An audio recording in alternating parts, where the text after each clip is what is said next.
1400년 전 한국 불교 최고의 곳은 모든 것은 내 마음에 있다. 민중속으로 걸어 들어간 성자. 하지만 한국 불교에서는 아웃사이드에 계셨던 원효 스님에 대한 이야기를 하도록 하겠습니다. 여러분, 원효 스님 하면 생각나는 것이 있습니까? 해골물 이야기, 요속공주와의 사랑, 그리고 우리가 널리 사용하고 있는 일체 유심조에 대한 이야기. 그렇죠. 하지만 우리가 생각했던 것보다 훨씬 더 원효 스님이 위대하신 분이라는 것을 이번 강의를 통해서 아마 아시게 될 것입니다. 특히 원효 스님은 우리나라보다도 일본, 중국, 인도에서 더 이름이 알려진 그런 위대한 고승이라는 것을 아마 강의를 통해서 아시게 될 것입니다. 일본에 가면 설립사라는 절이 있습니다. 이 절은 정토종의 본찰입니다. 여기 가면 무량수경 종묘라는 우리 원효 스님이 지으신 책이 있습니다. 또 유네스코 세계문화유산에도 등재된 고산사라는 절에 가면 원효 스님의 초상화가 아주 일찍 어린 시기에 초상화가 그려져 있습니다. 아마 원효 스님의 실제 모습과 가장 많이 닮았지 않나 이런 생각을 하고 있습니다. 그리고 원효 스님의 일대기를 글과 그림으로 이렇게 그려져 있는 그런 두루마기도 그 고산사에 되어 있습니다. 그리고 원효 스님은 돌아가시고 나서 그 이후로 한 120년 정도 세월이 지나고 원효 스님의 손자이죠. 설중업이라는 사람이 손자입니다. 이 손자가 사신으로 일본에 가게 되었죠. 그런데 일본의 그 왕족 중에 한 사람이죠.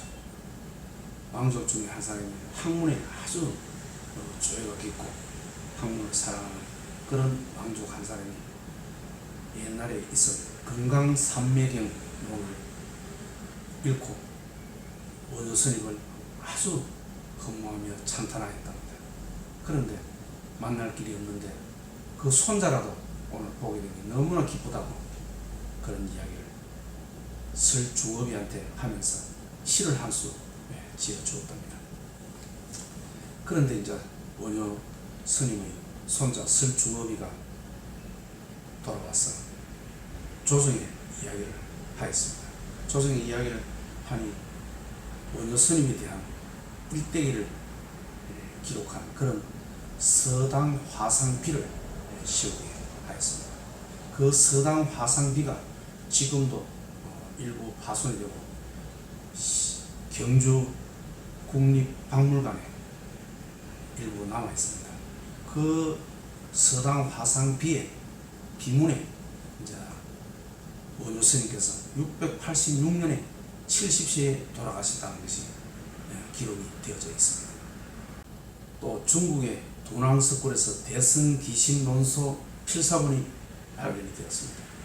그만큼 우리 원효 스님의 그런 지필들이, 책들이 일본, 중국, 인도 여러 나라에서 이렇게 발견되고 있습니다. 그리고 또 원효 스님께서 그 당시 중국에서 아주 유명한 스님이 계셨죠. 현장 스님. 현장 스님은 인도에 한 17년간 유학을 하고 와서 많은 책을, 금강경을 비롯한 많은 책을 번역을 하셨죠. 한 50여 권 번역을 하심으로 되어 있습니다. 그런데 현장 스님께서 법문을 많이 하고 있지 않습니까? 그때 법문을 할 때 그 법문에 잘못된 점, 오류점을 이제 우리 원효 스님이 이렇게 찾아내서 책으로 만드는 게 있습니다. 그것이 상위결정비량이라는 책이 있습니다. 이 책이 당나라에서 여러 스님들한테 알려지게 되었는데 그 스님들이 이 원효 스님의 이 학문의 깊이에 감탄을 하고 동쪽을 향해서 3배 절을 하였답니다. 그만큼 원효 스님을 높이 평가를 하고 있습니다. 스님들이 3배로 절을 한다는 것은 보통 부처님을 에게만 3배 절을 하지 그 외에 3배 절을 하지 않습니다. 그만큼 우리 동쪽을 보고 동쪽에 원효 스님이 계신 동쪽을 보고 3배로 절을 하면서 찬탄을 하였다는 그런 이야기가 있습니다. 원효 스님이라는 분은 우리가 생각했던 것보다도 정말 대단한 분이라는 것을 이번 강의를 통해서 아마 아시게 될 것입니다. 네, 그런 인간 원효의 삶에 대해 이야기를 해보겠습니다. 원효 스님의 어릴 때 이름은 설서당입니다. 설서당. 네, 그래서 아까 전 원효 스님의 그 손자가 일본에 갔다 와서 비문을 만드는 게 서당 화상비라고 했죠. 이 서당이 원효 스님의 어릴 때 이름인 것입니다. 그래서 원효 스님은 어머니께서 태기가 있어서 아버지와 친정에 이제 가다가 사라수라는 나무 밑에서 원효 스님을 출산하게 됩니다. 그것이 지금으로 말하면 경북 경산시 자인면에 해당됩니다. 거기 보면은 이제 제석사라는 절이 있는데 이 절이 옛날에는 사라사라는 절이었답니다. 그 절이 지금은 제석사라는 절이 지금도 그 자인면에 있습니다. 그 절이 바로 원효 스님의 탄생지라 이렇게 지금 알려져 있는 절입니다. 그런데 원효 스님께서 시련이 닥쳐오게 되었죠. 어머님이 돌아가셨습니다. 그래서 원효 스님이 깊은 고민에 빠졌죠. 삶이 무엇이며 죽음이 무엇인지 거기에 대한 깊은 고민을 빠져서 그 문제를 해결하려 하였지만 쉽지가 않지 않습니까? 그래서 29세 되던 해에 출가를 하게 됩니다.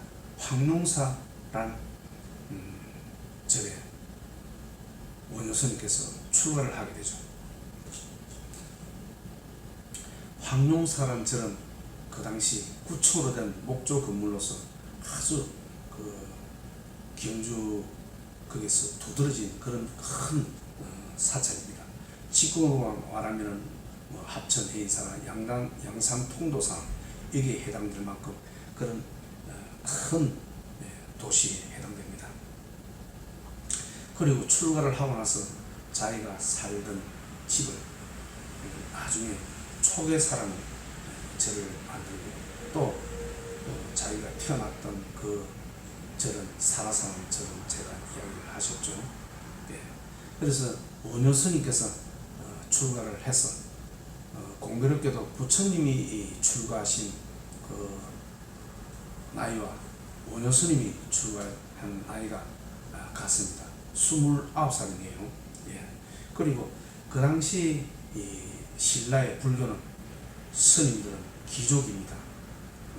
왕과 귀족들을 위해서 법문을 하고 백성들을 위해서는 그렇게 하지는 않습니다. 그리고 스님들도 전부 귀족입니다.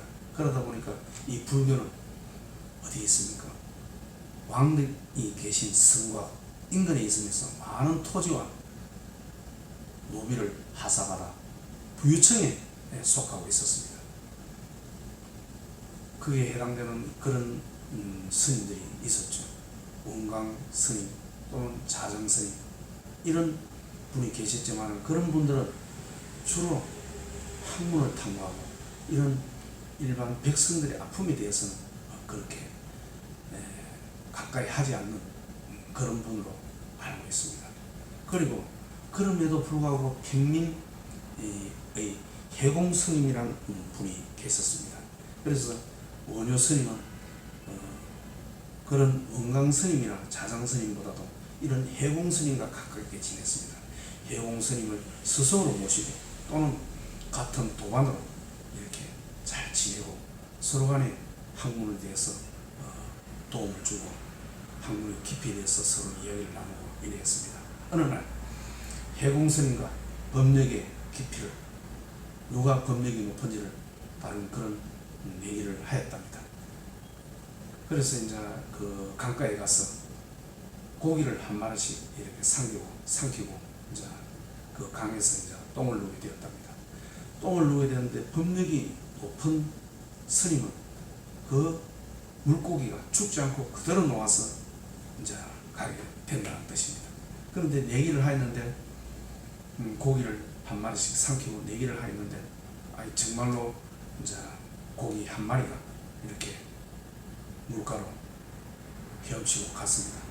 그런데 전부 다 이거 나의 고기다 이렇게 이야기했는데 사실은 아마 해공 스님의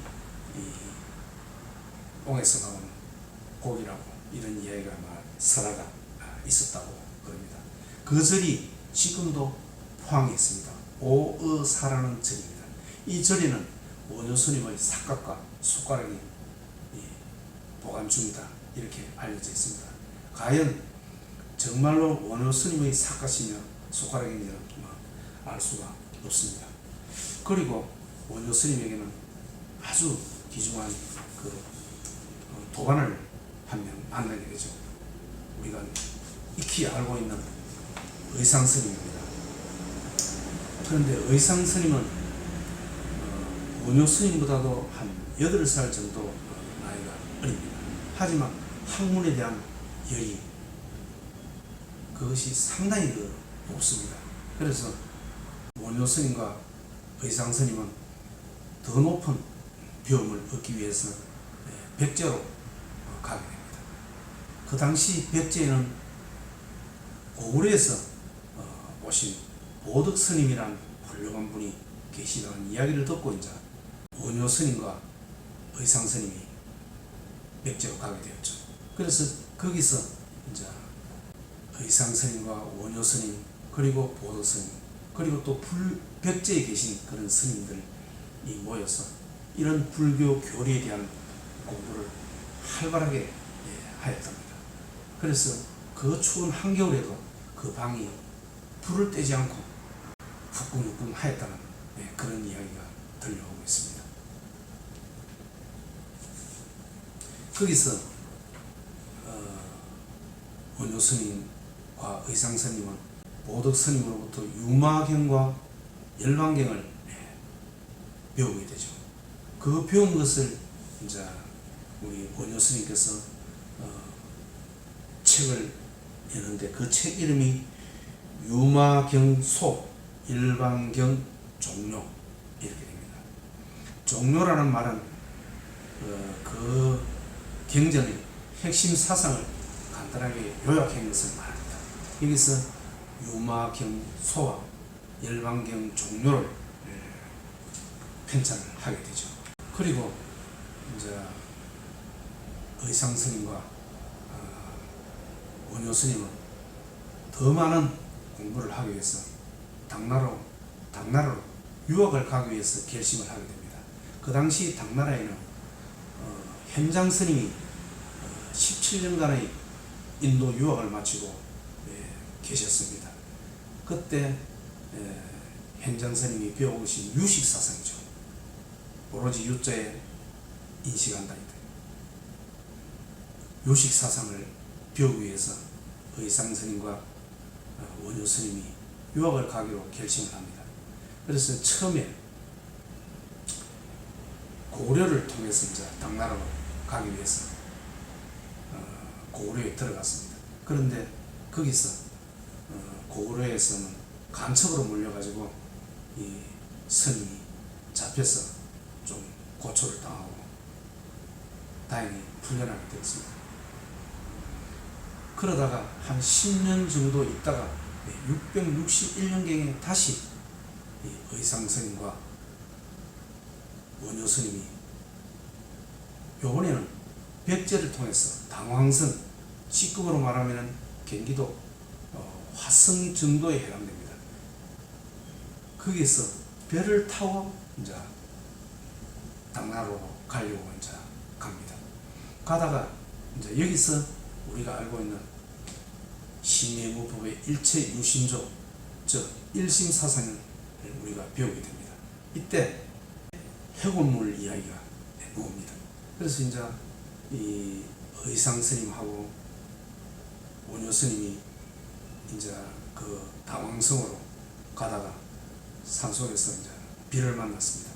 그런데 비를 만나가지고 이제 어느 굴에 들어갔는데 거기서 잠을 자다가 너무 목이 말라서 원효 스님이 물을 마셨습니다. 그 물이 아침에 보니까 해골물에 담겨있는 그런 물이었습니다. 그래서 원효 스님이 구토를 하면서 이렇게 이야기를 했죠.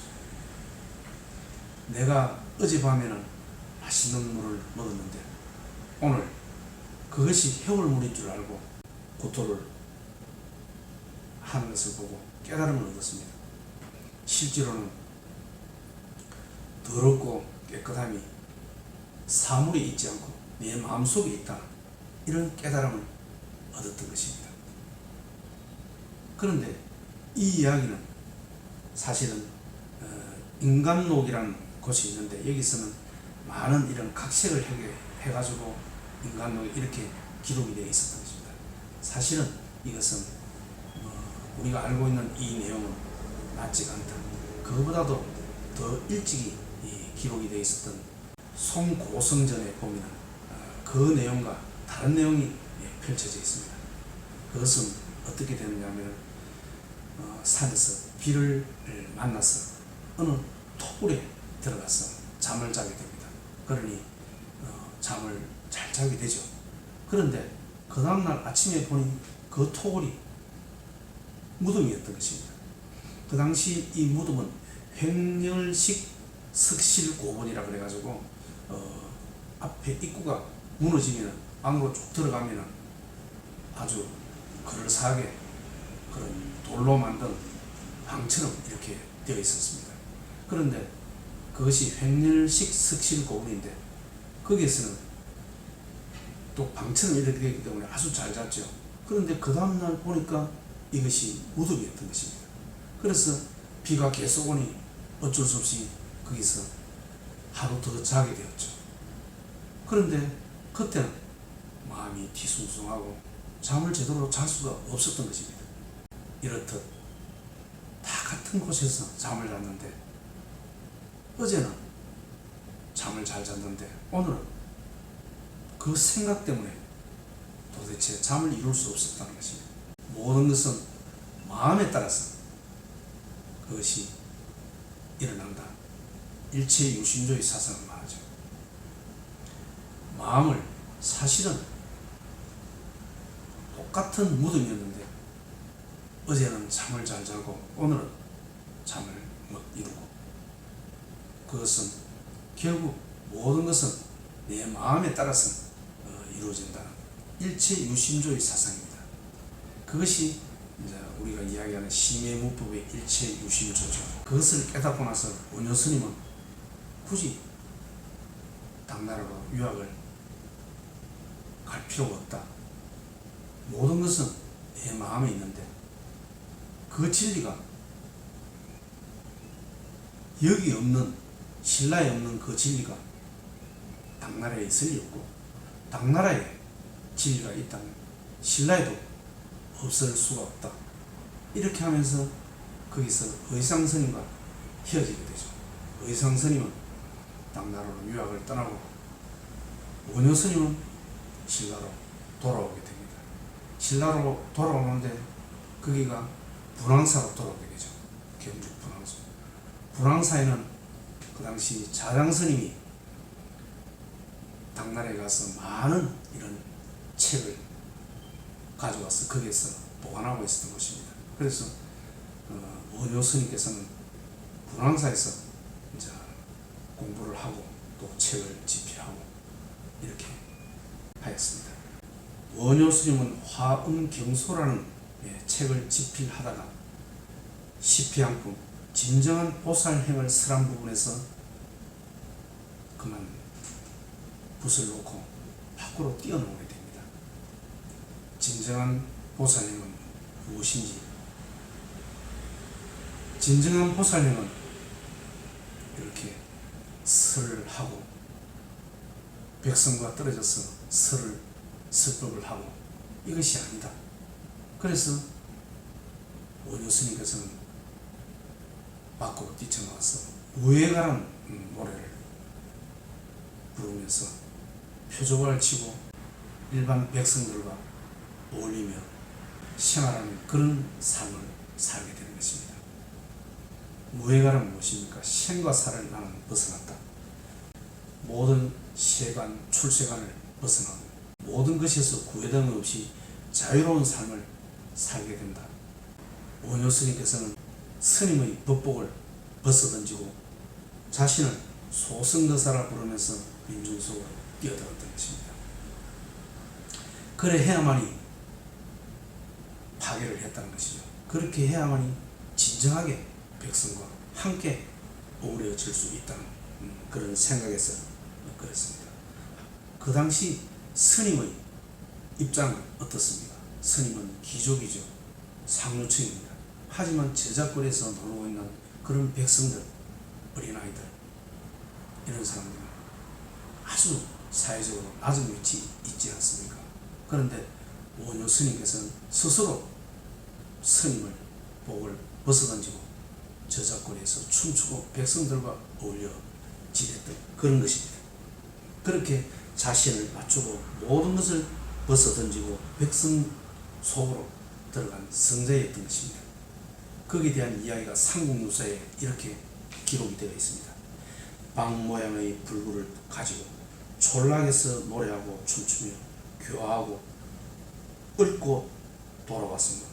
가난뱅이나 코올리게 아이들까지도 모든 부처의 이름을 알게 되었고 일제히 나무아미 타부를 부르게 되었으니 원효의 법파는 컸던 것이다. 이렇게 삼국유사에 기록이 되어 있습니다. 원효라는 법명이 새벽이라는 뜻이죠. 이와 마찬가지로 민중 속에 불교를 처음 알리게 된 새벽과 같은 그런 역할을 성실히 하였던 것이 아닌가 생각합니다. 하지만 다른 스님들의 눈에는 어떻게 보였겠습니까? 파괴성, 이상하게 보였죠. 제대로 된 사람이 아니다. 제대로 된 길을 걸어가고 있지 않다. 이렇게 아마 스님들 눈에는 보였을 것입니다. 그러니 그 당시 신라의 백구오자 부패라는 것이 있습니다.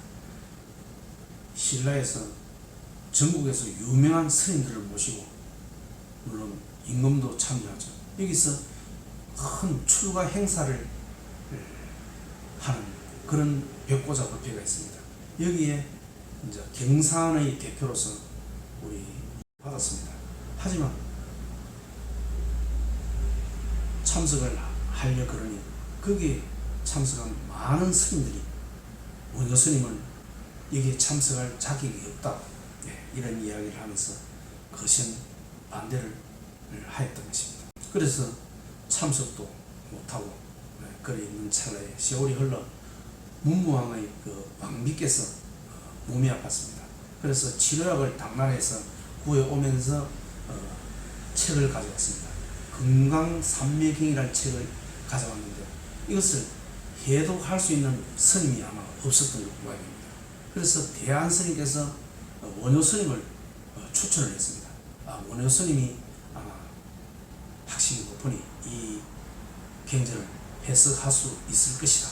이렇게 이야기해서 원효 스님에게 이 금강산매경을 맡겼습니다. 그래서 원효 스님은 3일 만에 이 경전을 해석을 하고 그 경전을 해석한 것을 가지고 스님들께 강의를 하였죠. 그래서 그 스님들은 아주 감탄을 하였다는 이야기가 있습니다.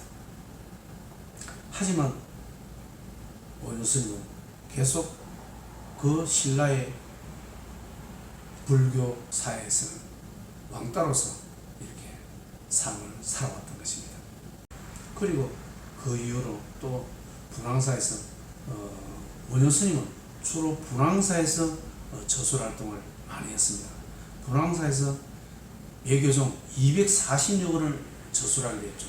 아까 제가 이야기했듯이 중국의 현장 스님께서 평생 한 50여 권을 저술한 것과 비교해서 우리 원효 스님께서는 매교종에 240여 권을 저술을 했는데 그 질과 양에 있어서 정말로 대단하고 또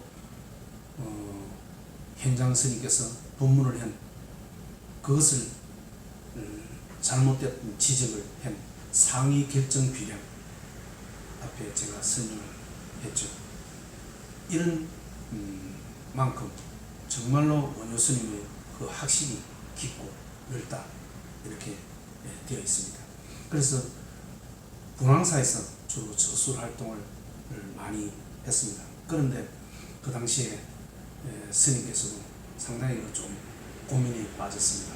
왜 그러냐면 당나라에서 있었던 그런 경전과 또 현장 스님께서 번역을 한 그런 경전 사이에 큰 오차가 있기 때문에 이에 대한 차이에 대해서 고민을 많이 하였던 것입니다. 그로 인해서 여러 이제 불교에서 종파가 생기게 되었죠. 다르니까 경전의 내용이 다르니까. 그래서 이런 경전의 내용에 대해서 고민을 하며 분황사 그 절 경태를 이렇게 쭉 돌면서 고민을 하였습니다. 그때 분황사 석정이라는 것을 보았던 말입니다. 분황사 석정은 지금도 경주 박물관에 가면 있습니다. 분황사 석정은 겉으로는 팔각형의 모양을 갖추고 있습니다. 하지만 그 내부에는 원으로 되어 있습니다. 그래서 그것을 보고 원효 스님께서는 깨달음을 얻었습니다. 부처님 세계에서는 대립과 갈등이 없는데 인간 세상에서는 이렇게 대립과 갈등이 있구나. 그런데 그 대립과 갈등은 조정해 나가면 충분히 하나로 화합할 수 있다. 이런 깨달음을 원효 스님께서는 얻었던 것입니다. 그래서 그때 온 책이 신문화쟁론이라는 책이 나오게 되었습니다. 이 신문화쟁론은 그런 내용, 각 종파 간의 대립과 갈등에 관한 문제, 그것에 대한 이야기를 적어낸 그런 경전입니다. 그 경전이 중국에도 넘어가고 또 인도에까지 펼쳐 넘어가게 되었습니다. 그래서 그 경전이 내용이 얼마나 좋고 또 내용이 깊고 위대한지, 그래서 많은 스님들이 그 원효 스님을 존경하게 되었죠. 원효 스님께서는 당나라에 유학도 하지 않았습니다. 그럼에도 당나라에서 그 학식에 대해서 감탄하면서 원효 스님이 계신 그 동쪽을 향해서 학생들이 절을 하였다는 것 아니겠습니까? 그만큼 원효 스님의 그 신문화쟁론이 정말로 위대한 책이다, 이렇게 널리 알려져 있습니다. 그리고 대성기신문속, 대성불교에 대한 근본 해설집입니다. 이것이 모든 그런 대성불교에 대한 해설집 중에서 가장 어뜸이다, 이렇게 되어 있습니다. 이것이 서로 간에 사오하는 그런 화쟁사상을, 그런 사오하는 것을 화쟁, 싸움을 서로 간에 화합한다.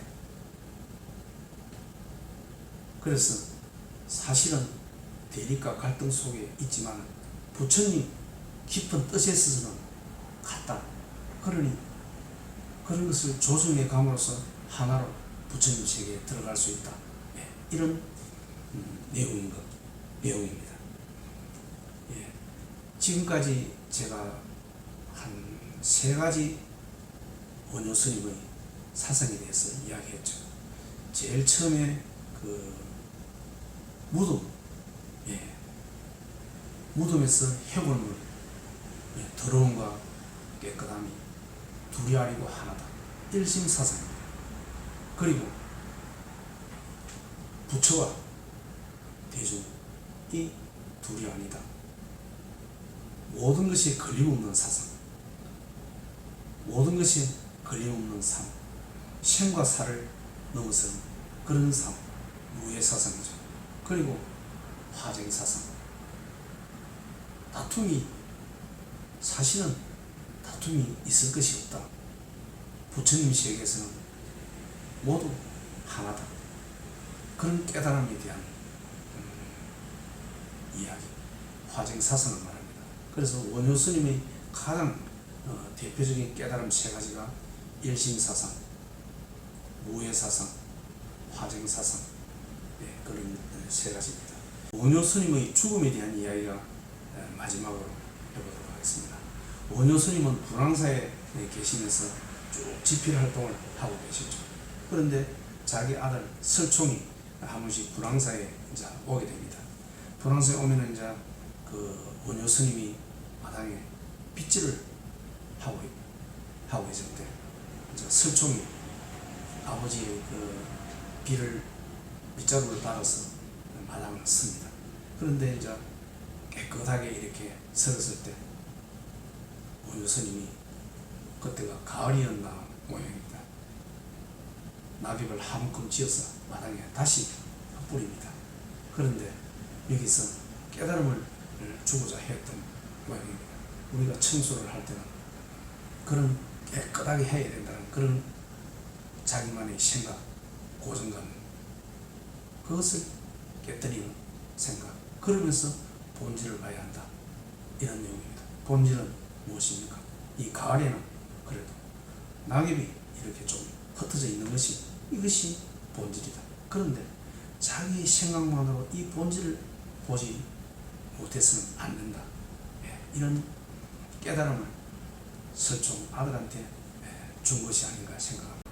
그리고 원효 스님께서는 이제 죽음이 가까이 온 것을 알고 골불사라는 이 암자에 들어가서 입적을 하게 됩니다. 입적을 하게 되는데 그때 이제 입적을 하고 뼈를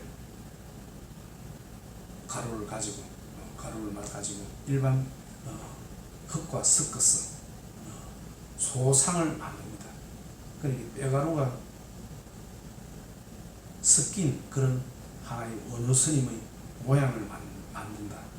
이렇습니다. 그래서 그 모양을 이제 경전에 두고 이제 그 자식된 설총이 예를 갖추죠. 그래서 예를 갖추고 아침 저녁으로 예를 갖추는데 어느 날 예를 갖추자 조소상이 돌아보았답니다. 그런 이야기가 삼국유서에 기록되어 있습니다. 그런데 원효 스님 조소상이 왜 돌아보았을까요? 그것은 부모와 자식에 대한 애틋함이었을까요? 아니면 깨달음을 주기 위해서일까요?